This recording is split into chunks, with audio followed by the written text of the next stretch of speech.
지금 엔비디아는 140불을 돌파했어요. 그런데 SK하이닉스가 거기에 맞추지를 못하고 있는 것 같아요. 그러니까 이제 내일 실적 발표하니까 저는 20만 원을 뚫으면 최은정입니다. 오늘도 다인경제 이승조 대표님 모시고 돈의 물줄기를 함께 따라가 보시기 바랍니다. 대표님 인사드리겠습니다. 어서 오십시오. 예, 안녕하세요. 네, 대표님 전주에 파생시장을 설명하시면서 선물지수가 350 그리고 종합주가지수는 2620포인트 이게 저항이 아니라 좀 지지가 돼야 한다라는 말씀을 주셨던 것 같은데 한 주 동안 흐름이 생각보다 잘 오르진 못했었던 것 같습니다. 그 자리가 저항이 됐어요. 네. 그러면 네? 시장 움직임을 좀 어떻게 보고 계신 거예요? 그냥 박스. 그러니까 자꾸 지수 접근하시는데 네. 제가 이 시간을 통해서 항상 삼성전자가 크게 빠지면 그게 한 저점에서 한 2,000원 정도 지폭이 나올 가능성 노려서 제가 복권 매매 50만 원, 100만 원이나 현재 위치에서 한 7포인트 위에 사고 네. 또 올랐어요. 그럼 또 한 2,000원, 3,000원 빠지는 자리에다가 또 한 50에 100만 원 사면 계속 그 롱숏이 잘못하면 1년 간다. 그러니까 이거 삼성전자 언제 돌았습니까는 그냥 머리 쓰지 마시고 이런 해치 전략을 써갖고 거기서 생각지도 않았던 수익이 나면 계속 삼성전자만 사시든지 트레이딩은 오히려 SK 하이닉스나 주변주를 하시는 게 어떻겠나 계속 강조합니다. 네. 전번 주에 이 그림을 보여드렸을 거예요. 363에서 340까지 빠졌다가 353 주고 지금 애매한 자리다. 그래서 350이 저항이 아니라 하락폭의 반을 지지해서 오르는지 떨어지는지 이거 모르겠다. 그래서 이런 그림을 그려요. 그래서 일주일 후에 이게 350 빨간 거 이게 상단, 하단은 340포인트 2550 떨어지면 2550 간다. 또 뭐 문제 생긴다. 삼성전자 5만 5천 원 본다. 막 이렇게 떠들잖아요. 네. 요때 전번 수요일 날 이 그림을 똑같이 갖고 왔습니다. 저기 하락시키면서 외가격이 300%대의 상승률을 줬는데 뺐다 올리면서 이거를 거의 다 토해내게 했다. 오늘은 정반대가 나왔습니다. 오늘은 정반대. 아까 올렸다 뺐다. 그쵸. 네. 근데 아침에 이 자리 여기 이제 2시에 오늘은 2시가 맥점이었습니다. 2시 딱 2시에 뭐 금투세 약간 폐지된다는 논리도 나왔고 그런데 이게 이 숫자 보세요. 400%, 500%, 600%, 400% 이때 다 챙기셨어야 됩니다. 그게 무슨 얘기냐? 오늘 삼성전자 아침에 57,100원이었어요. 이때 똑같이 제 논리 그럼 342.6이었어요. 네. 그럼 거기서 한 7포인트 더 해봐요. 그러면 349원이에요. 그게 성공하면 삼성전자 6만 전자까지만 올려놓으면 이게 10배에서 30배 간다. 그럼 넣어라. 실제 그렇게 된 거예요. 2시에. 그래서 여러분들 이 수치 보세요. 340 쌍바닥에서 지금 거의 요게 2시까지인데 350은 뚫지 못했어요. 그러면 내일이 만길입니다. 내일 350 뚫으려면 오늘 오른 거 대비 또 올라야 돼요. 또 올라야 됩니다. 그러니까 59,000원이라면 내일도 한 2, 3,000원 올라야 돼요. 그러면 상단 뚫려요. 그런데 지금 야간 시장에서 죽여버려요. 또 그러면 시장은 어떻게 해요? 지금 340과 350 사이에 10포인트에서 중시가 345 갖고 그냥 왔다 갔다만 하고 있는 겁니다. 거기에 이러한 외가격이 어떤 때는 10배 가고 30배 가고 막 이럽니다. 100만 원 넣으면 그게 2천만 원, 3천만 원 되는 거거든요. 이런 변동성을 갖고 우리 시장은 놉니다. 이게 언제까지 지속될지는 저도 모르겠어요. 네. 그래서 이런 상황이 저는 삼성전자 지금 12조 정도 팔았더라고요. 8월 23일부터. 네. 8월 23일도 중요한 맥점입니다. EM이나 EW를 자꾸 추적하시는 분은 감이 오실 거예요. 그때 매도한 거에 전 10%를 넘기기 전까지는 그냥 삼성전자 머릿속에 지워라. 지수는 박스다. 그리고 요새 그거를 제외하고는 정책 관련주에서 머니게임이 어마무시하게 나옵니다. 그 살아있는 종목들의 돈을 거기에 집중해라. 이런 전략으로 종목장을 계속 강조해드리고 있습니다. 그러니까 8월 23일부터 외국인 투자자들이 우리 증시에서 주식을 12조를 팔았는데 그중에 10% 정도가 매수가 들어오는 시점 중요하다라는 말씀이세요? 그게 하나의 기준이겠죠. 네. 뭐 10% 들어간다고 그래서 뭐 1조 얼마인데, 그거 갖고 되겠냐 하겠지만, 그래도 그거라도 와야 네. 뭔가 신뢰감이 조금이라도 생길 거 아닙니까? 그래서 그게 언제 생길까라는 거를 저는 그냥 내년 느긋하게 3월 정도에, 네. 내년 3월 정도 되면 뭔가 삼성그룹이 지금 이렇게 만드는 어떤 상황이 이해가 되는 이벤트가 나올 거다라고 생각을 합니다. 지금 주가가 이렇게 빠져 있는 이유가 이제 그때 나올 것 같아요. 드러나게 될 거라고요? 네, 네.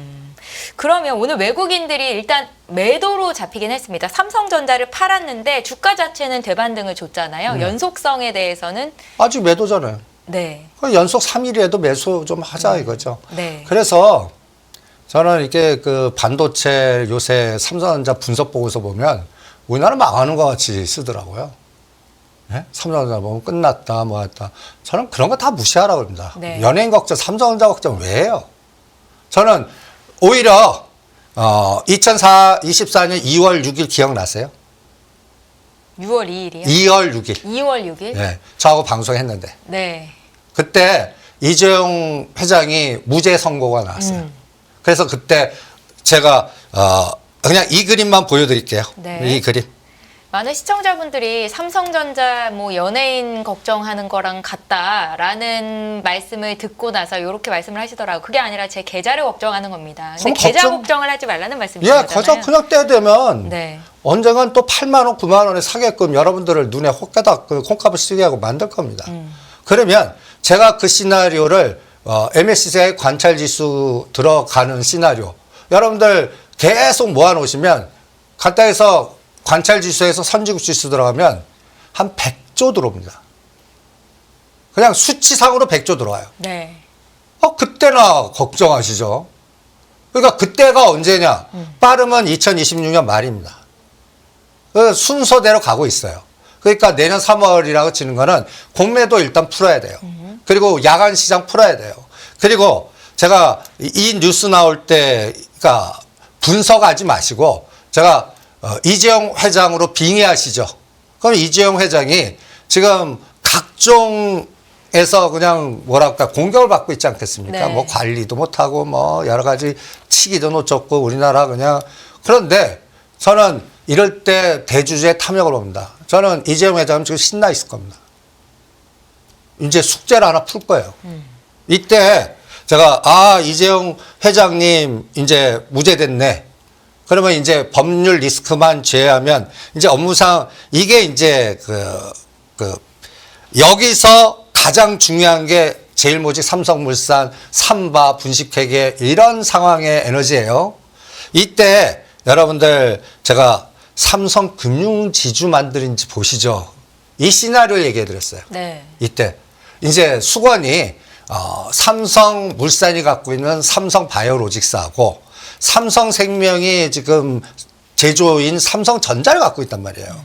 이게 풀려야 되는 그러니까 삼성생명이 삼성전자 그 1대 주주예요. 그 2대 주주로 가고 삼성물산이 1대 주주로 와야 돼요. 이 작업을 하려고 하면 어떻게 해야 되나 이걸 고민 좀 해보십시오. 라는 시나리오로 이 그림을 그래서 여기에 삼성생명이 8.5 삼성물산이 5니까 요거를 8.5를 누가 다 갖고 가든지 막변하든지 아니면 여기서 3% 이상을 줄여갖고 삼성물산이 5 이게 대주되든지 이 시나리오 만들려면 삼성전자와 삼바를 어떻게 해야 될까라는 걸 고민해 봅시다 할 때 이때 이제 삼성물산이 똑같이 43% 삼성전자 30% 그러니까 삼성물산 43%를 벗어나도 삼성전자가 삼바 지배하잖아요. 그러면 그때 이 논리를 했어요. 이때 삼성물산이 보유한 게 시가총액이 24조 9천억이었고 이때 삼성전자가 7만 8천원, 8만 원 정도니까 그 8.5%가 거의 37조입니다. 네. 근데 오늘부로 바뀌었어요. 삼성전자가 박살나고 이때가 삼바는 7만 7천 원이었어요. 77만 원. 네. 그래서 오늘 현재 시가총액의 43%가 32조입니다. 삼성전자 박살나갖고 8.5가 29조예요. 1대1 막변시킬 수 있잖아요. 여기 막관시키고 이 나은 자금 갖고 삼성화재 지분 사고 하면 교통정리가 딱 되잖아요. 이게 시장이 만들어준 거예요. 그러니까 이게 절대 기회를 놓치나 한번 보자고요. 안 놓칠 것 같아요. 그래서 이때가 삼성생명이 이거 나오고 나자마자 그래서 이거 한 삼성생명 사보시죠 해갖고 할 때가 이게 6만 7만 원인데 갑자기 한 달 만에 10만 원을 뜬 거예요. 이건 너무 빠르다. 근데 지금도 10만 원 가면 뚜둑이 맞아요. 네. 6개월 지났는데 10만 원만 가면 뚜둑이 맞아요. 조절하고 있다는 얘기죠. 이때 삼바가 77만 원이에요. 이거 100만 원 같습니다. 오늘 삼성전자 삼바 실적 호재다. 매도하세요. 먹을 거 없어요. 100만 원에서는 이제 조절이 들어갈 거예요. 마치 인도 IPO 서프라이 나올 때 제가 현대차 때리시죠. 세론으로. 이것도 똑같습니다. 이때 샀었어야죠. 삼바 이렇게 올려놨습니다. 근데 요새 100만 원만 넘어가면 자꾸 꼬리 달리죠. 요거 조절할 것 같아요. 이거를 이제 막 넘겨고 그러면 이게 페이퍼 컴퍼니나 무슨 MB 비슷한 큰 해외 누가 있어야 돼요. 그래서 삼바를 받아줄 때 저렇게 비싼 거 받아주겠어요? 그러니까 뭔가 옵션 조항을 걸었고 그러면 이거 받아주는 거를 삼성전자하고 뭔가 딜을 해야 될 거 아니에요. 막교환이 뭐가 제3자가 분명히 들어와야 돼요. 마치 현대글로비스가 가디안 들어와서 무상증자 하면서 여기서 그 가디안이 10% 들어오는 순간에 제가 무상증자 하면서 현대차, 기아, 현대글로비스 바뀌었다. 때려라 했던 것과 같이 여기도 뭐 하나 보시죠. 그러니까 이거는 분석의 기준이 아니라 이재용 부회장의 숙제, 금융지주를 먼저 요번 기회에 풀면 그 다음에는 삼성전자가 가벼워집니다. 그러면 삼성전자 올리는 시나리오는 100가지가 돼요. 100가지가 됩니다. 분할해서 나스닥만 가도 돼요. 다른 시장에다가만 얹혀도 돼요. 아니면 관찰구 지수 스케줄만 잡으면 또 이렇게 부정적으로 얘기했던 에너지가 갑자기 확 바뀌어요. 그때를 기다리시는 게 어떻겠나. 근데 제가 딱 지금 스케줄 보니까 딱 1년 걸릴 것 같아요. 그러니까 삼성전자 보이시는 분들은 그냥 딴 거에 집중하세요. 딴 거에. 그거 지금 그리고 7만 전자를 언제 넘나를 카운팅만 하세요. 제가 삼성 전자가 지금 이런 모양을 보여주고 있습니다. 끔찍하지 않습니까? 그래프만 보면. 네. 오늘 장중에 52주 신저가 찍었다가 다시 올라온 거잖아요. 예. 예. 근데 이거 뒤집어 놓고 보면 이만한 기회가 이제 또 생길까라고 생각이 들어요. 그리고 제가 7만 전자를 딱 거놨어요. 7만 전자 밑, 위 4년 동안에 7만 전자 위 아래 보니까 4년이면 12개월 48개월 아닙니까? 네. 7만 전자 위가 24개월, 7만 전자 밑이 딱 반반이에요. 그것도 재밌어요. 네. 예. 그래서 그리고 SK하이닉스를 똑같이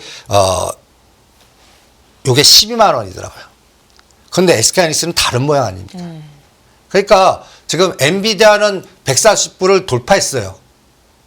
그런데 SK하이닉스가 거기에 맞추지를 못하고 있는 것 같아요. 그러니까 이제 내일 실적 발표하니까 저는 20만 원을 뚫으면 저는 19만 원대 이제 SK하이닉스는 다 팔자 전략을 세워드리지 않았습니까? 네. 이는 가성비 전략 때문에 그래요. 그리고 이제는 시장은 엔비디아가 올랐는데 따라가지 못하면 서프라이즈 7조 이상의 서프라이즈 내지 않는 한 적당히 내면 세론 나올 수도 있잖아요. 그리고 또 하나 걱정은 엔비디아가 올랐다가 10% 조정할 때 얘는 더 조정할 수도 있잖아요. 그러니까 저는 이제 SK하이닉스는 17만 원만 오면 사겠습니다.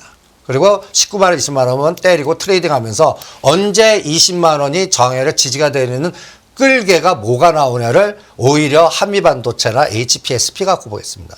그래서 내일 SK하이닉스가 서프로 나왔어. 그럼 SK하이닉스 다 팔았는데 안 사요. 오히려 HPSP 따라붙고 단타죠. 이렇게 스케줄을 조절해서 트레이딩 전략을 세워볼 뿐입니다. 그래서 지금 우리나라는 분명히 우리나라의 이 큰 시가총액 갖고 핸들링하는 보이지 않는 에너지가 있어요. 우리나라 시장 갖고. 그러면서 여러분들 시가 상위 종목들 갖고 지치게 만듭니다. 우리나라 대표하는 10개 종목을 치떨리게 만들어요. 네. 저는 이거를 굉장히 중요한 사인으로 봅니다. 그리고 다 미국 가자고 그러잖아요. 그래서 이게 1년만 가요. 그럼 다 미국 가 있어요. 그때 우리 시장이 저 중국같이 그냥 폭등하는 한 달 만에 그러면서 미국 간 사람 그때부터 또 급락하면 또 역사이클 걸리잖아요. 그런 거 하나 조심하시죠. 그러니까 지금 뭐라고 그럴까요? 서학 투자자분들께서는 종목 선택을 잘 하셔야 돼요, 이제는. 이 미국 시장이 만만한 시장이 되지 않았습니다. 그러니까 잘 챙기고 그러니까 어떤 거를 공략하나. 저는 엔비디아는 이제 공략 안 합니다. 우리는 테슬라하고 그다음에 전번 주에 우리가 가장 강조했던 뉴스케일이나 오클로 우리 수요일 날 그 다음 날 하루에 40% 오른 거 보셨어요? 그러니까요. 헐했죠. 그러니까 우리가 그 나온 재료 보면 모르는 재료 아니에요. 다 아마존도 할 거고 누구도 할 거고 누구도 할 거고 다 계획이 잡혀 있는데 그게 공표되니까 갑자기 40% 급등하는 논리가 나와요. 근데 이거를 매도자의 시각으로 보면 팔아먹으려고 땡긴 거일 수도 있다고요. 여기서 구멍이 뚫렸단 말이에요. 쫙 당겨놓고 여기서 흔들면서 팔아먹는 것 같아요. 그래서 이제는 저는 오클로도 하지 마라. 그리고 우리나라가 그거 나오니까 이제 원전주가 조금 따라오는데 우리나라는 원전주가 되려면 웨스팅하우스 문제를 풀어야 돼요. 네. 근데 저는 언젠간 풀 거예요. 현 정부가 언젠간 풀 겁니다. 그 풀 때는 또 어느 갑자기 상한가 들어갈 거라고요. 그걸 노리고 원전주에서 아직 못 간 것들 중심으로 트레이딩 하시는 게 오히려 더 낫지 않을까. 그래서 서학 투자자 분들께서는 제가 매일 이걸 그려보라고 그럽니다. 엔비디아가 오르는 장이냐 테슬라가 오르는 장이냐. 최근에는 엔비디아 올라가고 테슬라 하락이에요. 오늘 밤에 이제 테슬라 하락 그러니까 실적 나오면서 200불과 210불을 지지하나 붕괴하나. 근데 붕괴하면 저는 풀베이팅 매수할 겁니다. 뭔가 쇼크 나오고 뭐 하면 오히려 그때 이제 다 완료할 거고. 네. 그 다음에 그냥 바로 급등해요. 그러면 또 260불에 때릴 겁니다. 아직 돌파는 안 봐요. 그래서 요 박스로 전략을 짜고 저는 이거가 테슬라의 미래 지도에 굉장히 중요한 그래서 우주광물과 그러니까 전기차를 자꾸 보게 하잖아요. 전기차 보지 말고 다른 스페이스X나 저궤도 위성이나 그다음에 우주광물 이 프로젝트가 또 자율자동차 데이터 센터 이 원전 소형 원전이 되는 것도 이 데이터 센터의 AI의 에너지거든요.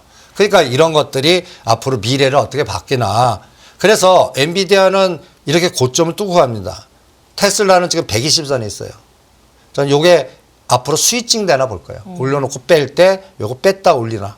그래서 서학 투자자 하시는 분들한테는 테슬라나 집중해라. 이렇게 전략을 짜드립니다. 예, 여기까지 좀 정리를 해보겠습니다. 일단 삼성전자에 대해서 걱정하신 분들이 많은데 이재용 회장이 풀어야 할 내용들, 거버넌스와 관련된 내용들 때문에 일단은 좀 1년 정도는 긴 시각으로 지켜보면 좋겠다라는 말씀을 주셨고요. 또 서학 투자자분들, 엔비디아 갖고 계신 분들은 뭐 물론 큰 수익 내셨겠지만 갖고 계시지 못한 분들은 좀 배가 아플 수 있는데 지금 시점에서는 좀 많이 올랐던 종목들은 차익 실현을 하는 게 맞고 테슬라 내일 이제 실적 발표 이후로 주가 움직임이 또 많은 분들이 주목하고 계실 것 같은데 주가가 빠지면 사도 된다라는 관점으로 말씀을 주셨습니다. 그러니까 테슬라는 저는 이제는 전기차 갖고 접근하기보다 네. 새로운 우주 스페이스 X라든지 그다음에 그 옵티머스 로봇이라든지 거기서 창출되는 데이터 베이스의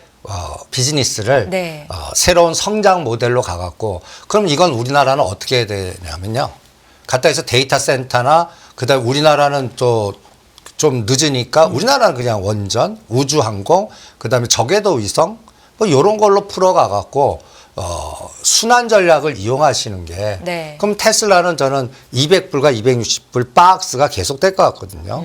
그리고 이걸 뚫으려고 그러면 누가 대통령이 된 다음에 다음 전략이 나와야 되니까 이것도 대통령이 되고 나서 이제 뭔가 정부에 재정비하고 취임하고 하면 내년 1, 4분기거든요. 그때쯤에 이제 다음 전략을 세요. 그때 이제 누가 되냐에 따라 중국과의 어떤 싸움의 정도라든지 판이 어떻게 결정될 거라든지 러시아 우크라이나의 전쟁의 양상이 어떻게 될 건지 심지어는 대만 해협이 어떻게 될 건지 남북 간의 에너지가 어떻게 바뀔 건지가 누가 대통령이 되고 나서에 따라서 변화가 굉장히 클 것 같거든요. 네. 그거 확인한 다음에 다음 전략을 세우는 게 어떻겠나. 고십니다. 2주면 나와요. 그러니까 그때까지는 이걸 한번 보시죠. 요게 여기가 딱 그 제가 EM하고 EWI를 지금 XY로 비교하거든요. EM, EWI 요게 8월 23일 날 꼭지입니다. 8월 5일 급락했다가 8월 23일 그리고 9월 11일 날이 9월 9일과 9일 쌍바닥 주면서 요때 이제 우리나라는 9월 19일 날이 SK하이닉스가 급락하면 14만 원 만들 때예요. 네. 요 이후에 그리고 나서 오히려 EWI는 계속 급락을 했는데 얘는 10월 7일까지 급등합니다. 그러면 여기에 포함되어 있는 게 TSMC가 1등, 텐센트가 2등, 삼성전자가 3등입니다. 그럼 이거 오르면 눈에는 간단히 예를 들어서 삼성전자 매도했지만 요 구간에서는 삼성전자가 샀다고요. 그러니까 그러고 나서 얘가 조종해요. 그러면 저는 삼성전자가 언제 본격적으로 했나 TSMC 숏 들어갈 때 이제 TSMC를 숏을 하는 거예요. 그러다 그러면 어떤 상황이 나요? 지진이 나거나 거기에 아니면 대만의 봉쇄에서 뭔가 중국이 군사적 리스크를 높이면서 TSMC 문제 여러 가지 봉쇄 전략이 들어갈 때 그럼 반사 이익이 누가 받아요? 이런 게 그 내년 3월 달에 결정이 될 거라고요. 이런 것들을 판단하겠고요. 그러니까 이게 이제 보시면 삼성전자가 여기가 8월 23일입니다. 네. 그래서 지속적으로 하락해. 그리고 요게 이제 이 달러 베이스로 본 우리 종합주가지 있습니다. 8월 23일 날 67불, 60불, 67불. 쌍봉이에요. 딱 그리고 나서 또 직전 60불 하담했어요. 요게 EW가 갖고 우리 한국 요걸 공격할 때 삼성전자 EWI 공격하고 EM은 샀다는 얘기입니다. 요게 이제 바뀌려면 TSMC 때리고 삼성전자를 사주는 게 언젠가. 이게 요거 갖고 노상 확인하려고 그럽니다. 그 타이밍은 11월 5일 이벤트 그 대통령이 누가 되냐 갖고 그 다음에 이제 뭐 또 추가 금리 인상 하나 안 하나 11월과 12월 달 그것도 네. 그리고 이제 저는 SK 하이닉스를 굉장히 중요하게 봅니다. SK 하이닉스가 내일 실적 발표를 하는데 실적이 서프라이즈로 나오더라도 17만 원 선이 오면 그때 사지 지금 살 자리 아니다. 아니 네. 그러니까 저는 SK 하이닉스는 다 100% 매도 전략 나갔습니다. 네. 그리고 내일 7조가 넘었어요. 서프라이 나왔어요. 7에서 10%밖에 더 못 갈 것 같아요. 그러면 거기에 오히려 밑에 단에 오킨전자나 퀄리티단도 때 20% 단타나 그냥 데일 하루 반짜리나 3일짜리 이렇게만 대응하겠습니다. 그리고 이게 내일 서프라이즈가 나와도 엔비디아가 이제부터 빠져요. 그러면 또 이게 직전 고점을 쭉 뚫는 에너지는 안 나와요. 네. 그러니까 20만 원에서 아주 해피가 봤자 22만 원입니다. 그럼 이거 10%짜리라고요. 이 SK 하이닉스 갖고 10%라고 어마무시하지만 이미 14만 원, 17만 원 산 사람들은 이거는 마무리하시는 게 낫거든요. 요 수익률에 역사이클 걸리면 또 한 두세 달 동안 고생하거든요. 그리고 지금 요 10%짜리나 20%짜리 먹을 게 널렸어요.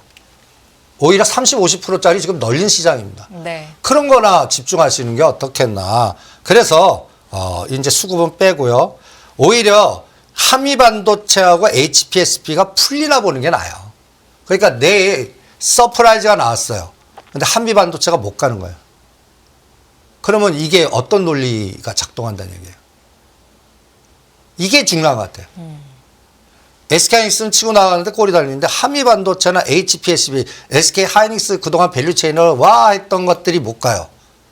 그러면 SK하이닉스 자체가 분산시켰다는 얘기예요.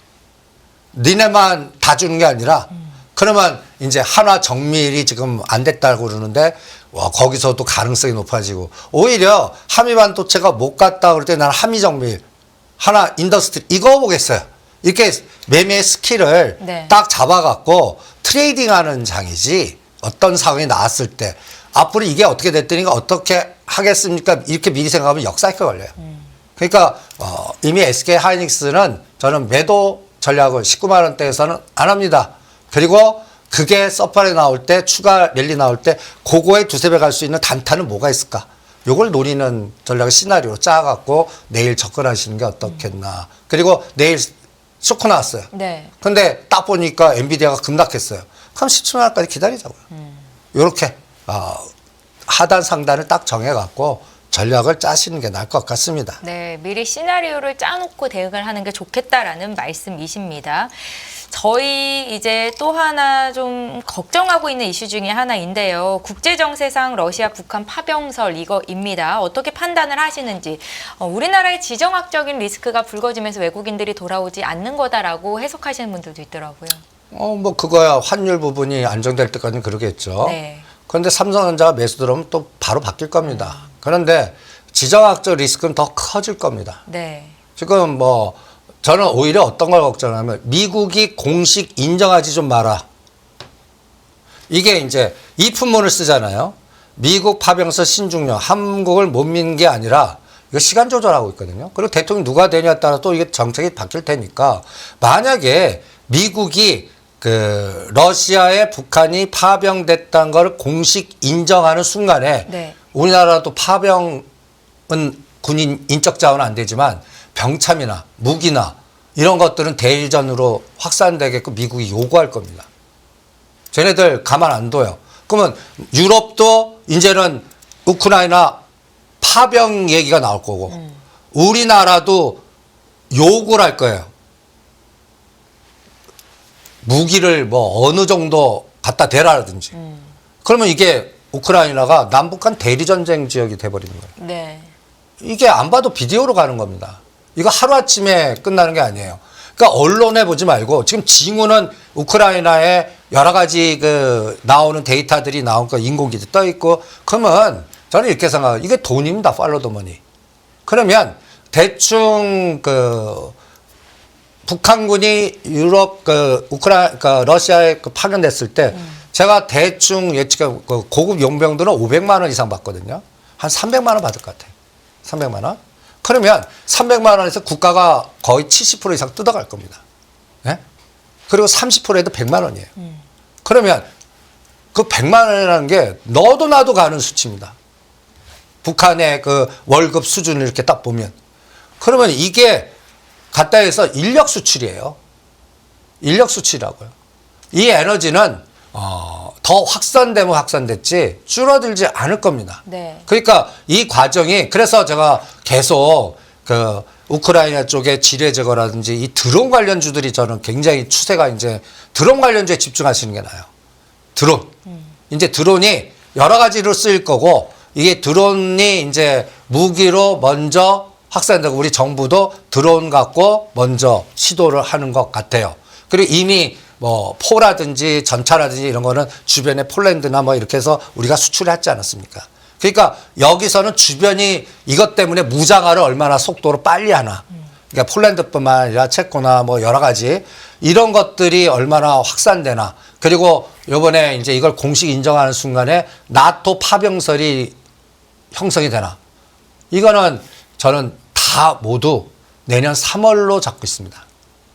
내년 3월 정도 잡고 있는 이유는 이 그림 때문에 그렇습니다. 이제 전인대와 그 다음에 정협에서 중국 시진핑이 뭘 결정을 할 것 같아요. 네. 의사결정은. 지금 내부적으로 이제 뭐 여러 가지 하더라도 내부 문제가 굉장히 커지고 있지 않습니까? 오늘 브릭스웨이 보면 끼리끼리 모이자 아니에요. 달러 패권에서 우리끼리 다른 통화를 만들고 뭐 이렇게 하는데 각자의 또 이해관계가 있거든요. 이거를 카드화시켜서 중국도 군사적으로 이게 전쟁한다는 얘기 아닙니다. 이게 갖다 해서 이런 구축함이나 이런 걸로 봉쇄를 한번 해보세요. 그럼 물류가 다 막혀요.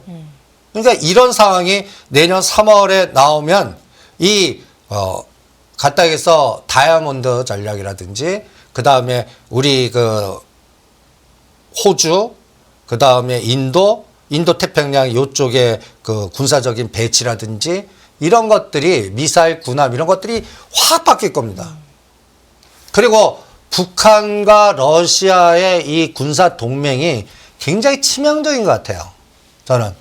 북한에요? 예. 아니, 우리나라한테요. 네네. 간단히 해서 이 논리는 중국이 북한을 예를 들어 치면 러시아가 개입하게끔 자동으로 돼 있는 시스템이 된단 말이에요. 네. 중국이 그렇게 하겠지 않겠지만 그런 거를 이미 확보를 해놨다는 얘기예요. 그리고 북한은 이제 중국이 안 줘도 먹고 살 거가 이제 러시아로 풀린 거예요. 그러면 이게 갔다 해서 저는 이제 북한 경제 성장률이 커질 거라고 봅니다.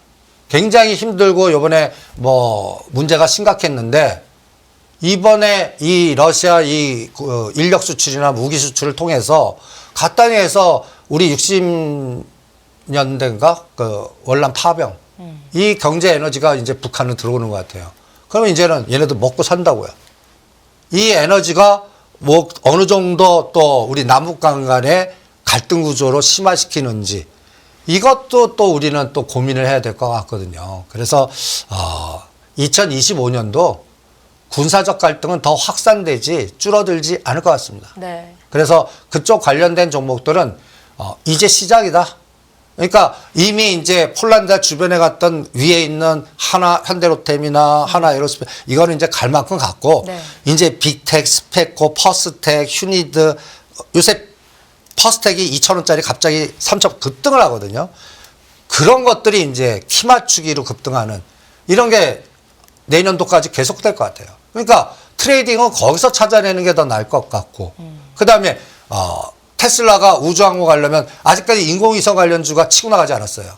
그럼 인공위성의 이노스페이스라든지 AP성이라든지 컨텍이라든지 이런 것들이 한 30%에서 50% 그러니까 삼성전자를 이쪽보다 이쪽 하시는 게 더 낫다고. 이런 것들은 갑자기 으쌰 파동들이 막 나올 수 있거든요.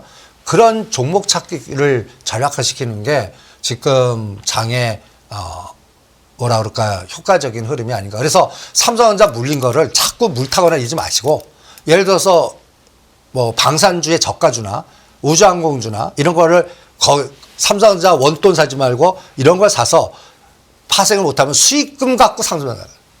그러니까 이런 늪에 빠지는 거는 제가 삼성전자는 언제 7만 전자를 뚫을 때까지는 사지 마세요. 네. 그냥 수익만 가능해요. 이게 기간이 얼마 걸릴지 모르니까. 그리고 오히려 소부장 사는 게 나아요. 소부장. 그게 키를 더 빨리 메꿀 테니까 그렇게 순환 전략을 세우시는 게 어떻겠나. 그래서 한반도 중심으로 컨트리 리스크는 저는 더 확산되지 줄어들지는 않을 거다. 이렇게 봅니다. 국제 정세가 이렇게 어려우니까 올해보다 내년이 더 어려울 것 같고 그러다 보니까 이제 금 관련 투자는 꼭 해야 된다라는 관점으로 말씀하시는 전문가들이 꽤 많으세요. 지금 금값이 사상 최고치임에도 불구하고 대표님은 같은 의견이신가요? 전 금은 안 해요. 금 하려면 은 할래요. 굴이나. 그러니까 상승률을 보시는 예, 거죠? 상승률. 그러니까 지금은 이제 제가 하나 에어로스페이스나 현대로템도 안 하잖아요. 그거 하는 이 빅텍 스펙거라든지 퍼스텍 하는 게 거기에 3배 나올 텐데. 네. 벌써 3배 나왔어요. 아이디어 퍼스텍은. 자체는 맞지만. 맞지만 네. 지금 이제는 그쪽은 파킹시키는 위치예요. 지금 미국에다가 방산 ETF를 왜 만들어요? 우리나라는 그걸 받아줄 데가 없거든요. 그럼 그쪽에 놓고 우리나라는 왜 받아줄 데가 없나요? 포트가 다 찼어요. 돈도 안 들어오고. 네. 그러면 이제는 그거를 넘겨야 돼요. 그럼 제일 좋게 넘기는 게 미국에다가 방산 ETF 만들어갖고. K방산 ETF. 예. 네. 그럼 거기다가 여기 있는 걸 넘기고. 그럼 순서는 안 봐도 비례해요. 하나 에어로스페이스, 현대로템, LIG 넥스원. 이 순서로 갈 겁니다. 그럼 여기 빼갖고 이러고 넘기겠죠. 제가 항상 ETF가 언제 설정되고 언제 움직이나. 제가 BBRG 할 때 NC소프트 1등으로 잡고 간다. 그거 게임할 때는 굳이 하려면 그거 해라. 난 안 하겠지만. 뭐 이렇게 얘기하는 것도 ETF의 순서란 말이에요. 네. 그러니까 저는 방산주는 이제 어떤 거 찾아야 되면 저가 중소형주 중에 완전히 바닥에서 헤매는 거. 바닥에서. 제가 전번에 이런 그림. 왼쪽 절벽이고 8월 5일 날 저점과 9월 달 저점이 쌍바닥이면서 120 밑에서 대롱대롱 매달려 있다가 거래량이 갑자기 거래 안 들어오면 하지 마세요. 들어오는 거 따라 붙는 게 나아요. 거래량이. 그러면 이런 것들이 갑자기 30, 50 더블도 갑니다. 네. 이런 것들 차단하는 시장입니다.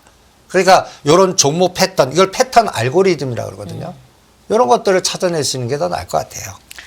예, 알겠습니다. 그리고 또 앞서서 정책 관련주 중에서 앞으로 먹을 게 많다라는 말씀을 주셨었는데 2027년 대선용으로 대왕고래 프로젝트 관련한 거 또 철도 지화 정책이 실행이 될 거다라는 소식으로 오늘 관련주들이 좀 움직였었거든요. 이 부분에 대한 아이디어도 좀 얻어볼까요, 대표님? 이것도 이제 우리나라 대선 들어갔다는 얘기입니다. 네. 대선. 그러니까 오세훈 시장은 대선 주자로서 이제 목숨 거는 게 MB 그 청계천 같이 그 동부 업적을 남기는 거죠. 예, 지하를 강조하시는 것 같아요. 네. 지하화. 그러면 이제 지하 정책의 속도가 어느 정도 되냐에 따라 달라지겠지만 저는 실현을 시킬 것 같거든요. 그러니까 그리고 그쪽 관련된 종목들이 다 박살이 나 있는 상태입니다. 어디 있나? 제가 갖고 왔는데 여기 있네. 이거 서울시가 지상철도 전구간 지하화. 이것도 저는 대선용입니다. 네. 이런 게 뭐냐라고 하면 경의선 숲길 가보셨어요?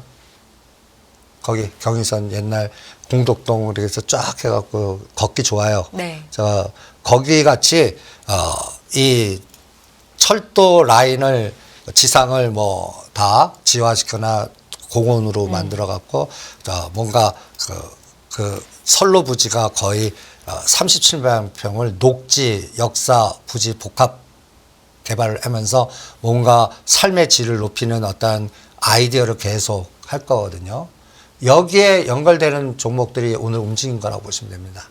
특수건설, 동아지질, 뭐 부산산업이니 이런 것들. 연속성을 보시는 거예요? 정책의 연속성이죠. 네. 계속 할 거 서울시장으로 지시잖아요. 그러니까 서울시장 잘리지 않고 계속 부르짖을 거 아니에요. 그러니까 이거를 시행하고 또 이게 현 정부하고 또 코드가 맞고 이게 또 대항거래주예요. 그러니까 실행하지 말라 하지 말아도 실행을 할 거예요. 업적을 모아. 그리고 노상 원전 하시잖아요. 그리고 지금 원전은 이제 외국에서부터 분위기가 좋아져요. 아직까지 우리나라는 아직 원전 하면 치 떠는 에너지들이 많으니까. 그러니까 이런 것들이 현실화 되면 그러면 정책의 일관성이 중요하거든요. 네. 정책의 칼을 잡고 있는 사람이 실행하겠다 그러면 언젠간 실행하고 성과가 나올 거 아닙니까? 돈이 글로 가는데. 그럼 그와 관련된 종목들 중에 못 간 것들. 그러니까 이런 것들 보시면 오늘 여기서 특수건설이 그 징글징글한 종목이 22% 올랐습니다. 그 다음에 우원개발, 동아지질, 부산산업 요새 그래프들을 보시면 여기에 이제 제가 어떤 파동이 나오면 38.2와 61.8을 1차 파동으로 보거든요. 여기가 저항이 아니라 지지가 되고 윗꼬리가 달리지 않고 몸통으로 치고 나가면 이제 추세로 간다고 보거든요. 그래프 보세요. 동아지질 14,500원만 계속 꼬리 달려요. 그러면 얘는 지금 12,000원, 14,000원이 흔들단 말이에요. 그러다가 이 14,000원을 뚫고 여기서 30% 가면 이제 가는 거예요. 특수건설은 간단히 얘기해서 부산산업도 마찬가지. 다 바닥에서 거들난 종목들입니다. 네. 그러니까 이런 것들이 이제 그러니까 가장 중요한 건 뭐예요? 수급입니다. 지금 거래량이 3배, 5배씩 막 증가해야 돼요. 그러면 이게 또 K화장품이나 K뷰티나 K모 같이 또 레스고가 된다고요. 그런 에너지를 정책의 연속성으로 찾아내시는 게 지금 장은 더 효과적이지 않겠나. 그리고 방산에서는 드론만 집중하겠습니다. 드론. 그러니까 드론 하면은 4인방이 퍼스텍, 코컴, 뭐 휴니드, 제이시언 시스템인데 코컴은 상당히 많이 올랐어요. 그러니까 이제 퍼스텍이나 휴니드가 위치상으로는 괜찮습니다. 그러니까 퍼스텍, 그 다음에 휴니드, 여기에는 뭐 캔코아 에어로스페이스나 또 우주항공주도 같이 연결시켜서들 같이 움직이거든요. 그러니까 이런 것들이 같이 움직이는 한번 보시죠. 예, 알겠습니다. 이런 종목도 좋아하시는 분들 계시잖아요. 아이디어를 가지고 접근해보면 좋겠다라는 생각이 들고요. 앞서서 잠깐 좀 언급이 됐었는데 현대차가 인도 IPO를 성공적으로 단행이 했습니다. 4조 5천억 정도의 조달이 된 상태이고 현대차 그룹이 이 돈을 어디다 쓸 거냐에 따라서 시청자 여러분들이 어떤 종목이 오를 거냐에 또 관심이 많으신 것 같은데요. 일단은 생각보다 현대차와 기아가 좀 덜 올랐고 상대적으로 현대모비스는 지난주에 급등했다가 그 자리를 좀 지켜주고 있더라고요. 오히려 주가가 조금 더 올랐습니다, 대표님. 해석이 좀 필요할 것 같은데. 현대차 기아는 계속 누를 것 같아요. 네. 기아 9만 원이면 사도 되는데 안 오를 것 같아요. 거기도 거버넌스로. 정의서 회장님 우선순위가 글로비스하고 현대모비스는 뭘 하시려고 그러는 것 같아요. 옛날에도 그 시나리오가 있었거든요. 현대차, 현대모비스, 기아를 세계 짬뽕 다 합치자. 네. 거기서 인적 분할 시켜서 쪼개갖고 마치 현대중공업이 4개로 쪼개듯이 그 작업이 한 시나리오가 있었고요. 그 다음에 현대차, 현대모비스 합병 시나리오가 있었고 그것도 실패하고 지금 현대모비스하고 글로비스하고 뭘 하려고 그러는 것 같아요. 그래서 4조 획득한 자금은 그 일부는 2조는 인도에 쓰고 2조 정도는 요 거버넌스 게임에 사용할 것 같은 냄새가 나요. 그러면 어떤 논리냐면 24만, 26만 원에서 현대모비스는 더 이상 치고 나가지 못합니다. 네. 글로비스도 요선에서 이제 합병 쪼개는 작업을 하나 보겠고요. 그 다음에 최대 수혜주는 어느 쪽일까요? 현대 오토 에버 찍어드립니다. 네. 현대 엔지니어를 찍었는데 그건 비상장이에요. 전에 구주 매출로, 그러니까 이거 순서도 모르겠어요. 현대 엔지니어를 구주 매출로 다시 시도를 하실 건지. 근데 지금 주변 상황이 나쁘거든요. 네. 그럼 그게 성공하려면 현대 엔지니어링하고 보스턴 다이나믹스하고 합치는 뭘 흉내를 내셔야 돼. 왜냐하면 개인 지분으로 제일 많이 갖고 있는 게 보스턴 다이나믹스거든요. 그리고 2025년에 그래서 지금 저는 정유성 회장 비경 보스턴 다이나믹스를 어디다 붙이실 겁니까? 계속 물어봅니다. 여기에 붙일까? 여기에 붙일까? 논리는 가장 나쁜 데다 붙여버립니다. 그래야 먹을 게 많거든요. 네. 그러니까 그래서 개인 지분을 거기서 조를 뺏어야 되거든요. 빼내갖고 그때 갖고 올 게 현대차, 기아, 현대모비스인데 근데 이럴 때 제가 이제 고민하는 게 상속받을 수 있는 게 뭐냐를 보는 거예요. 현대모비스 7% 정도, 현대제철은 무려 11%. 네. 그 다음에 글로비스는 이거는 없습니다. 다 이미 저거 했고 현대모비스 그 다음에 현대차는 5% 받아낼 수 있습니다. 그러니까 요 카드는 안 쓸 것 같아요. 그러면 이제 개인 지분으로 제일 많은 게 비상장을 현대엔지니어 제외하고는 현대오토에버예요. 그러면 현대오토에버가 뭐예요? 저 원효대교 남단인가 거기에 2020년 말이면 이상한 연구소 단지가 나오고 거기에 또 공작창 재개발이 막 들어갈 겁니다. 그 타이밍을 노릴지 그게 이제 자율자동차니 정보 데이터 센터니 UAM이니 그게 또 저궤도 위성이니 뭐 등등등등 뭐 이게 그래서 현대차가 KT 대주주된 시나리오도 이 타이밍이고 그래서 저는 1순위 현대 오토에버. 네. 거기다가 로봇이나 그 다음에 우주나 그 다음에 또 뭔가 거기다 엮나 볼래요. 제일 거기에 이제 부품단 아닙니까? 그러니까 그거를 엮나 한번 보겠고요. 그 다음에 단순하게는 현대 엔지니어링, 현대건설 합병시켜 버리는 겁니다. 근데 그건 또 건설이 시기가 나빠요. 네. 그러니까 그리고 또 에너지가 별로예요. 거기다가 또 현대 엔지니어링에 보스턴 다이나믹스를 주면 말이 되는데 서로 업황이 이게 또 얘기가 안 돼요. 네. 그래갖고 저는 현대차 기아를 누르고 현대 글로비스나 현대모비스를 뭔가 작업을 할 거고 인적 분할하시든지 뭐 합병을 하시든지 거기서 나오는 에너지 갖고 다음 전략을 보스턴 다이나믹스하고 다음 시나리오를 잡는 게 가장 키다라고 고민하고 있습니다. 그러면 그런 관점에서 현대 오토에버를 만약에 산다면 지금 시점에서는 상승 여력이 얼마나 있습니까? 대표님? 20만 원 1차 목표. 20만 원이요? 예. 오늘 종가는 14만 원? 예. 네. 그러니까 20만 원을 뚫면 이제 물건 되는, 벌써 확인된 거예요. 확인된 겁니다. 그러면 이제 30만 원까지 스트레이트로 가는 거죠. 그 작업이 나오나 볼래요. 그 작업이. 그래서 자꾸 여기도 내가 이재용 회장님 빙의하듯이 네. 저 머릿속에는 뭘 갖고 계실까? 저 돈을 어떻게 쓸까? 매도자의 시각으로는 어떤 거를 먼저 건드리실까? 어떤 건 누를까? 이런 것들을 계속 보면서 고민을 하고 있습니다. 이거는 업황적 시각 아니에요. 내 자산 담보 가치가 어떻게 해야 가장 높아질까? 요거를 시기에 딱 맞아야 되거든요. 시기가 안 도와주면 안 돼요. 네. 그러니까 요 시기를 2025년도에 이용할 텐데 요거는 전 세계가 갈등이나 전쟁 확산되면 타이밍은 좋아요. 이 보스턴 다이나믹스에 사용할 수 있는 게 또 여러 가지 군인, 그 다음에 또 간단히 해서 드론 같이 여기다 총대 갖고 전선에 투입할 수도 있습니다. 그런 거, 그리고 또 구글링하고 있는 로봇 갖고, 간단히 얘기해서 완전히 산업 자동화를 시킬 수도 있고. 그러니까 뭔가 엮을 수 있는 그림은 있는데 거기에 싱크탱크들이 어떤 것부터 먼저 할 거라고 알려줄까.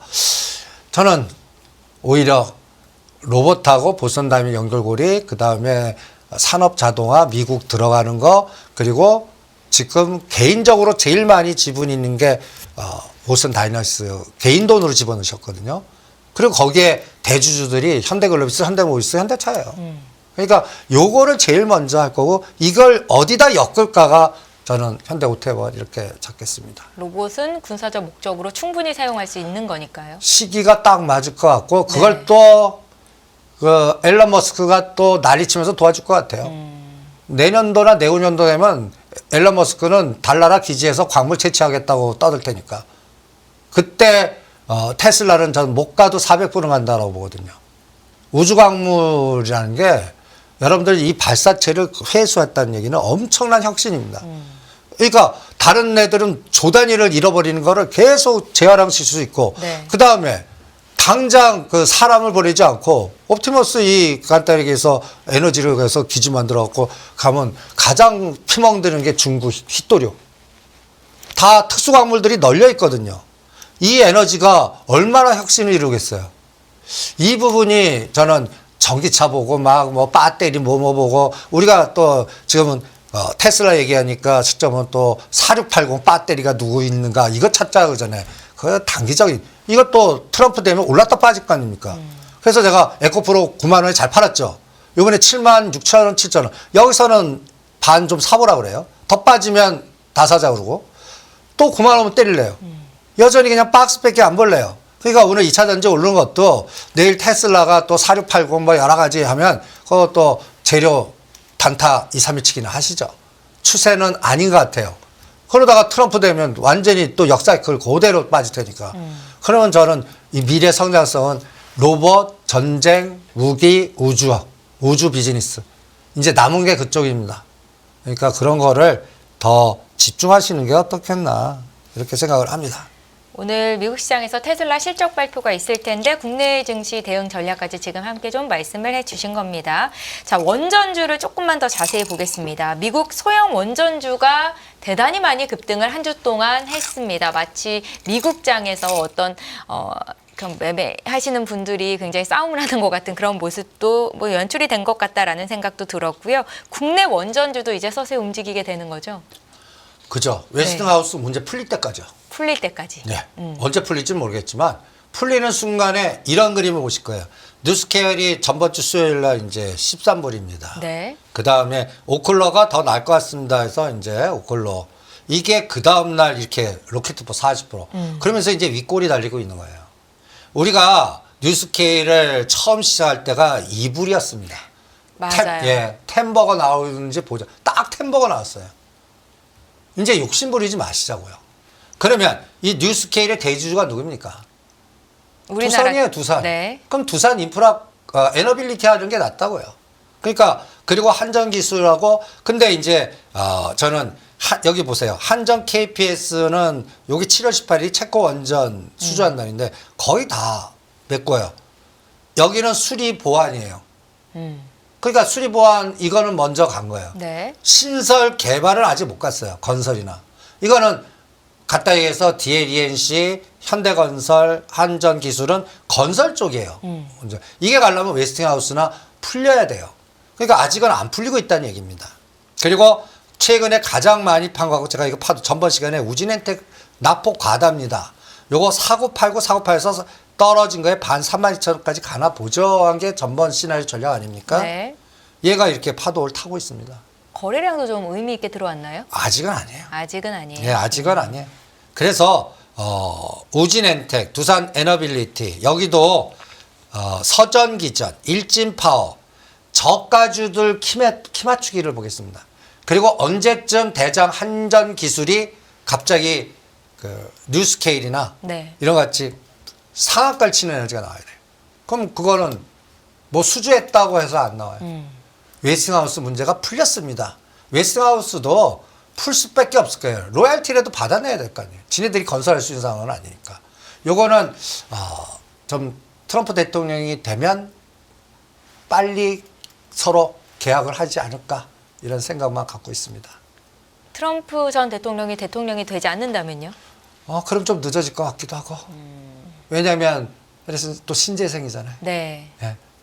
그 차이의 속도에 따라서 뭔가 그 내부 그 실무자들의 속도가 결정되지 않을까. 그래서 11월 5일 날 트럼프 대통령이 되면 바로 치고 나갈 게 원전하고 그 다음에 저는 우주항공 그 테슬라 쪽하고 그 다음에 비트코인 이렇게 보고 있습니다. 예, 잘 알겠습니다. 저희 이렇게 해서 오늘 이승조 대표와 함께 준비된 내용들을 좀 살펴봤는데 한 주 동안 시장이 워낙에 좀 급변동을 하고 어렵다 보니까 이 시간을 기다리는 게 이 시간만 기다려진다라는 투자자분들도 참 많으셔서 한 주 동안은 어떤 투자 전략을 가지고 마음가짐으로 대응해야 될지 좀 마무리로 좀 들어볼게요, 대표님. 그래서 종목 찾기입니다. 네. 그러니까 시장의 그 대형주가 시장이 어떻게 됩니까를 머리에 쓰지 마시죠.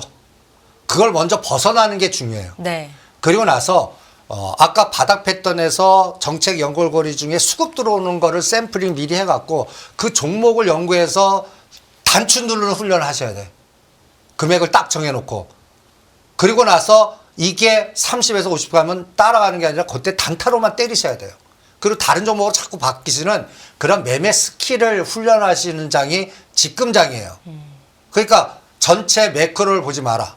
삼성전자는 언제쯤 10% 한가에 들어올 때까지 타이밍은 종목 찾기 때문인데 그 종목의 테마 이벤트는 이미 급등한 거는 가지 마시고 그 다음에 거버넌스로 앞으로 할 거, 그 다음에 고려한 연풍같이 앞으로 할 거를 찾아내거나 아니면 정책으로 뭐 드론 관련주라든지 전쟁 원전이라든지 우주라든지 아니면 자율자동차라든지 이런 것 중에 바닥을 기고 있는 게 굉장히 많습니다. 네. 제2의 급등주 그 코컴이나 퍼스텍 같은 걸 찾아내는 그런 거를 훈련을 하시는 게 그러면 대충 10개는 찾을 수 있으세요.